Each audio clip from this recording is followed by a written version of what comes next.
Oh, I was watching Channel 7. That's when I first saw this. And Action 7 News is breaking news coverage you can count on. When a balloon got caught 670 feet in the air, Action 7 News was first on the air. The gondolas entangled in the tower. And the only local station to bring you continuing coverage of the dramatic rescue. It sounds like they're okay. Live reports from the ground and up-close pictures from Sky 7. KOAT Action 7 News. Breaking news coverage you can count on.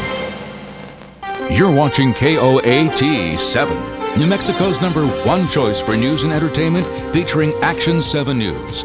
KOAT Action 7 News can be seen throughout New Mexico on these translators and satellite stations. Action 7 News, coverage you can count on. A balloon dangles from a 640-foot radio tower. Inside the gondola, 2 kids and the pilot. Man, this is crazy. Look at that. Taken moments after the crash, amateur video shows the victim's perilous journey to safety. Yeah, they climbed down. Rescue crews ask for help from Sky 7 to help save the kids. Right now, live team coverage on this Sunday's Balloon Fiesta crash. You saw it live and first on 7 as we extended our coverage of the farewell mass ascension at the Balloon Fiesta to bring you the latest on a dangerous and potentially deadly accident. Now, shortly after 8:30 this morning, the Smokey Bear balloon floated into a 640-foot tall radio tower west of Balloon Fiesta Park. About 20 minutes later, the pilot and his 2 young passengers started to climb down that tower. Right after that, KKOB AM radio turned power off to the transmitter on the tower and then went off the air. At 9:30, rescue crews helped the balloonists get to the ground. Then shortly after 2:30, crews brought the gondola down from that tower. And now, less than an hour ago, workers pulled the balloon's envelope off the tower. Now, as for the power, right now, this is a live shot you're looking at. And as you can see, with the exception of that 1 worker there, everything has been cleared, but the power has not yet been restored. Citadel Communications had to turn the power off because they say if anyone touched the tower, they would have been electrocuted. Remarkably, all 3 on board Smokey Bear made it down without being hurt. Action 7 News reporter David Quinlan was there as the passengers, 10-year-old Aaron Whitaker and 14-year-old Troy Wells, and the pilot, 69-year-old Bill Chappelle, came down with quite a story to tell. It was hooked to the top of the tower. People were climbing down, and I thought I was going to see people falling. A balloon caught on a 50,000-watt radio tower. 3 passengers stranded in the canopy, including a 10-year-old and 14-year-old boy. What brave kids. As rescue crews arrive on scene, all 3 passengers make their way out of the canopy and onto the tower. It will be a 640-foot climb. P&M worker Chris Perez would meet them halfway. He didn't want to die, that's what he said. He just really shook up. By 10 a.m., both children were on the ground safe, while the 69-year-old pilot gets carried down by a crane. Just told him, I'm here to take care of you, I'm here to take you down. Then came the hugs. The pilot and 2 kids reunited with their crew. It has been a long morning. Just one of those things, you know, you get a little change in the wind, a little this and a little that, next thing you know, you're in the suit. Yeah, when the basket snagged onto there, it was moving back and forth in all the wind. I thought the tower was tipping. I was freaking out. 14-year-old Troy Wells and 10-year-old Aaron Whitaker on the ground safe, pinned for completing their first balloon ride and probably their last. I just thought I was going to fall off. I just thought I was going to give. Crowds gathered around the dangling balloon to watch the rescue efforts today, and one of those watching also caught the action on home video. He's trying to climb down. That is crazy, dude. Yeah, he's climbing out, it looks like. oh my gosh, that's crazy. The one is climbing down. He's actually climbing down. I wonder if he just didn't see it. Maybe just couldn't. Yeah, they climbed down. Okay. Oh, it seems like they're okay right now. Man, this is crazy. Look at that. I think the radio's off the air now because we're just getting static on the truck. Right there. Tire Rob also caught our Sky 7 in action. At one point, the Bernalillo County Sheriff's Department asked our Sky 7 pilot, Gene Wilson, for assistance. From the sky, Gene helped the rescuers on the ground determine exactly how many people were inside the gondola. Well, that same gondola was also carrying more than 15 gallons of propane. It was also, for some time, touching a tower with 50,000 watts of electricity. The basket was brought down first, then the balloon, which was wrapped around the radio tower for almost 8 hours. Nancy Laflin joins us now live with more on just how dangerous the situation could have been. Nancy? Doug, I've been talking to the engineers who have been working on this. They say it is absolutely amazing that no one was hurt or killed. They had 9 crews working on this. In fact, a couple of the guys are still up on the tower right now. They're assessing all the damage. They had 4 crews on the tower and 5 on the ground. They tell me that this was more dangerous than had this balloon hit a power line. Now we want to show you some video. Again, when it hit, it got caught at a spike at the top of the tower. This is according to engineers. And that was holding up the pilot, his 2 passengers, and the balloon. They say it is amazing. The 3 got out, they climbed down. They were 40 feet from the bottom. This is according to engineers. And they say PNM picked them up in an insulated truck. Now, had these guys touched the ground, they say it would have been fatal and disastrous. Not unlike a bird that lands on a power line, and the bird is safe until it reaches over and pecks on the next line over, and then it fries them. Only the other line would have been the ground. Again, all 3 amazingly okay. Now we want to show you some more video if we can. We have the gondola going down as well. They brought the gondola down and it had propane tanks in it. And they secured the tanks. The pilot tells me he secured the tanks as best as he could, and they shut off the tanks. And then you see right there, that was at 2:45 with the gondola.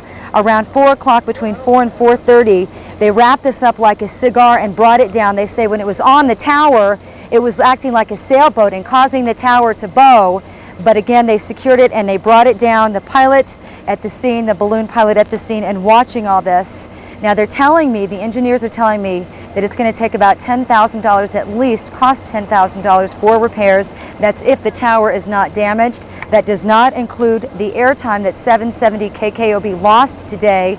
And they say they are going to be asking the pilot for at least some of the damages. He tells me, the pilot says he does have liability insurance, but no specific price tag on all this, at least 10 grand. But the good news here, and the pilot does says he thinks he had some angels watching over him today. No one was hurt or killed. Doug, back to you. And here are more details about the Smokey Bear balloon. It is owned by Friends of Smokey Bear Balloon Incorporated, a nonprofit organization out of New Mexico. The hot air balloon and exhibits relating to fire prevention have been touring since 1993. Now that is the same year Smokey Bear took its inaugural flight at the Albuquerque International Balloon Fiesta. The balloon is 11 years old. As we said, Bill Chappelle, the pilot, is the chairman of the organization, and was on board this afternoon. Now, the Smokey Bear balloon is obviously a total loss. Many people we talked with today wondered how something like this could have happened. We also asked our balloon expert the very same question. That's one of the frightening things to think about, is that he knew he was going to hit that for some time. I'm sure he was trying all the time to burn and not do it, but he was far enough down it. He had a pretty good shot at it. As we said earlier, the 2 passengers and the pilot had to climb down the 640-foot tower.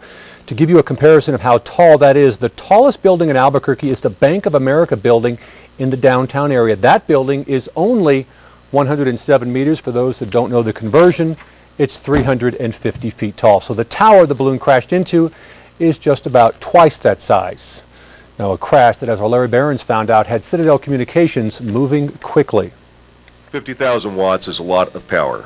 You know, we're a Class A radio station, 7th largest, strongest signal in the United States. There is an immense amount of power that goes through that transmission tower. It's taller than the Washington Monument, and at night, the signal that comes from this tower can be heard in 17 states. But today, this is what it was broadcasting. When they learned a balloon was snagged on their tower, KKOB shut off all the power to protect those who were trying to climb down. The fact is, it's an ungrounded tower, and if they had reached ground with that transmitter still being on, still feeding power to the tower, somebody could have been and probably would have been electrocuted. But the listeners noticed quickly that programming had been cut off. Smokey Bear got us. Listener after listener phoned in to KKOB to find out what was going on with the signal and to find out when it would be back on the air. The answer to that question is still unknown. Damage to the tower, we're still trying to determine just how severe that's going to be and how long we'll be off the air. It could be several more hours, it could take a day or longer. In Albuquerque, Larry Behrens, Action 7 News. Here are more details on the history of the KKOB radio tower. As we said, 640 feet tall. Crews put it up about 50 years ago from 1953 to 1954. That is the 7th strongest signal coverage in the U.S., as Gary mentioned. Now we are told the station should be back on the air sometime within the next hour. Now, during the rescue process today, a crowd gathered around the KOAT booth at Ballon Fiesta Park to watch our live coverage. Here is how some of them reacted to what they were seeing. It's just really horrendous.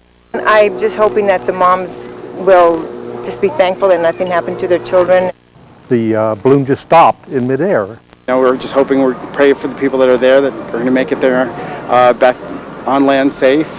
We finally came in and turned on the TV to see if somebody was covering it, and of course obviously all your cameras are set up over here, and so the coverage is very good. Now here is how the Action 7 news crew described the dramatic events during our live coverage throughout the day. We're going to go just a minute, Kathy, to some breaking news. We have a balloon, obviously, that's caught in a power line or a power pole. It's like a radio tower. Radio tower. Yeah, that's an AM radio tower is what that is. Wow, what a place to get stuck, though. Look at that. The gondola stuck right up there at the top, and the wind, as it continues to blow, just keeps shredding them. We can see the lifeguard helicopter has arrived on the scene, is circling around the tower close to where the people are as they try to climb down. 670-foot tower. That's got to be a grueling experience. I was watching Channel 7 right after I did the 8:30 news, and that's when I first saw this. And you heard it there, about 3 people, including 2 young children, an 8-year-old and a 12-year-old. If they actually are that young, I mean, that makes my heart stop as a mom. I can't imagine. I have a 9-year-old and 11-year-old, and I can't imagine myself trying to come down that, much less a couple of kids. That last person there you see is the last person, and that is the pilot of the balloon, and they are making their way down as we speak. This is going to end with 3 people safe. And a big story to tell. Yeah. A dramatic ending to our 10 days of Ballon Fiesta and to the end of our live coverage. But the most important part is the 3 people are safely on the ground. And once again, just thanks for staying with us today. And of course, we learned later on those kids were 10 and 14. For the most part, the 10 days of Ballon Fiesta went pretty well. Up next, the owner and manager of a downtown adult nightclub faces felony charges, plus your work week forecast. Stay with us.